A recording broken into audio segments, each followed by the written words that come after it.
very good evening and welcome to BCN News. The Niue Public Service has started operating on a 5-day week. PSC confirms that the Commission have been given the green light to start reopening all government offices on Fridays from 8 a.m. to 4 p.m. In response to BCN News queries, the PSC states this does not do away with a 4-day working week for public servants. So what this means is that departments will have to roster their staff for Fridays based on their operations and services. It may be just 1 or 2 department staff working on a Friday, depending on the nature and the demand for those services offered by each department. The staff members that are rostered to work Fridays will take another day off from Monday to Thursday. This is not a new concept and one which the border agencies such as Customs, Immigration and Quarantine have previously been operating on with the Friday Air New Zealand flights. While some departments have already started opening on Fridays, all departments have been given 2 weeks to get organized and send to the Commission what their detailed plans will look like.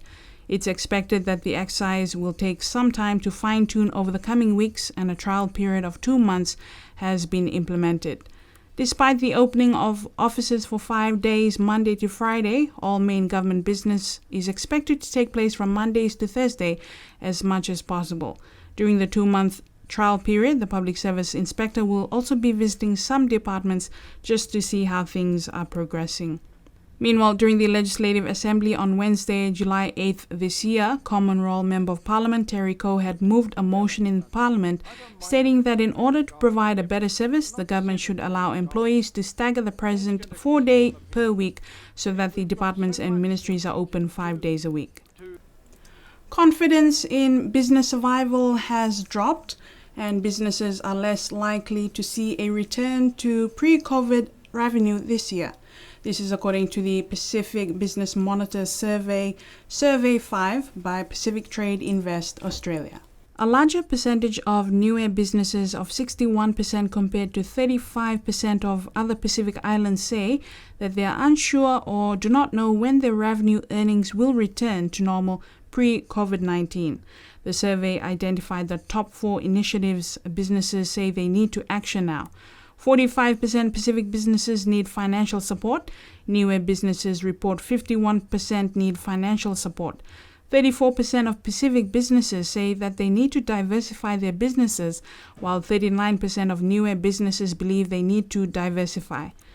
39% of Pacific say that they need to review and update their financial position compared to 34% of Niue businesses.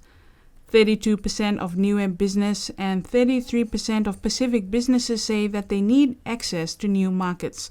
The survey included Pacific Islands, Niue, Cook Islands, New Caledonia, and the Solomon Islands. 41 businesses from Niue took part in the survey. The provisional results of the Alofi North Village Council by-election released by the Chief Electoral Officer declared that Margaret Siesi Kefu is the newly elected member of the Alofi North Village Council. The by-elections was held on Saturday last week at the Village Hall. Margaret Siesi Kefu received 36 votes, and the other candidate, Hanga Moka Tafo Lua, received 12 votes. A total of 48 votes were cast with no invalid votes. According to the Electoral Office, there are a total of 106 voters on the Alofi North electoral roll. Less than half of the eligible electors in the village of Alofi North voted in the Village Council by-election. 2 trucks have been donated by the Government of Japan to the Government of Niue. These trucks will be used to assist in any development projects and will be based at the Civil and Quarry. Minister for Finance Crosley Tatui officiated at the handover ceremony last Thursday to the Ministry of Infrastructure, highlighting this is an outcome of the diplomatic relations with Japan in 2015.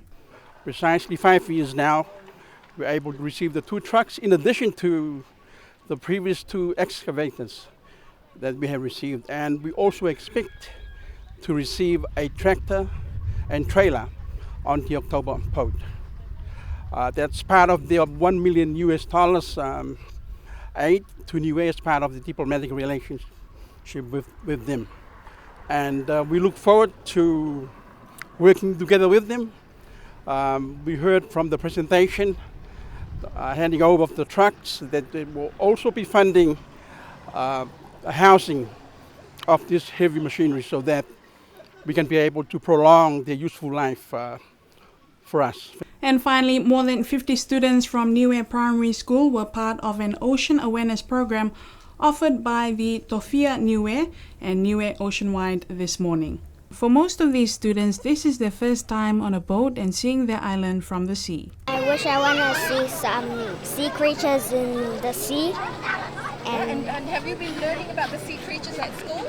Yeah, sometimes. And what do you want? Which sea creature do you want to see today? A shark, a whale, and a turtle. My name is Judson, and I was hoping to see whales and dolphins. Okay, and what have you been learning about the ocean and at school? That we need to take care of it, or else our future generations won't have a nice time with the ocean. 7 marine operators from the business community took part in the program. It's part of the Niue Oceanwide project, and a big part of that is about educating and growing a passion for the ocean in our children. And so we thought, it'd be lovely to get the kids out on the water where maybe they haven't had that perspective before. They've been on the reef. And also it comes at a time when COVID's hit, and we really want to put some fiscal stimulus from our project into the private sector. And we know that the fishermen and the boat charters, the diving crew, they've lost out big time with tourism. So we thought we'd combine something that will give them a little bit of income in this time, and combine it with the children being able to get out on the water. We really just want them to fall in love with the ocean.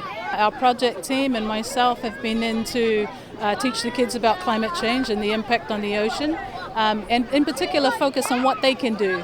What can they do to understand how it's going to impact our island, and also for them to share what they love about the ocean and our culture, so that the rest of the world can see how important it is for these island countries to be saved from climate change and to be protected. So, yeah. And that's it, BCN News for tonight. Thank you for joining us. Do join us same time tomorrow.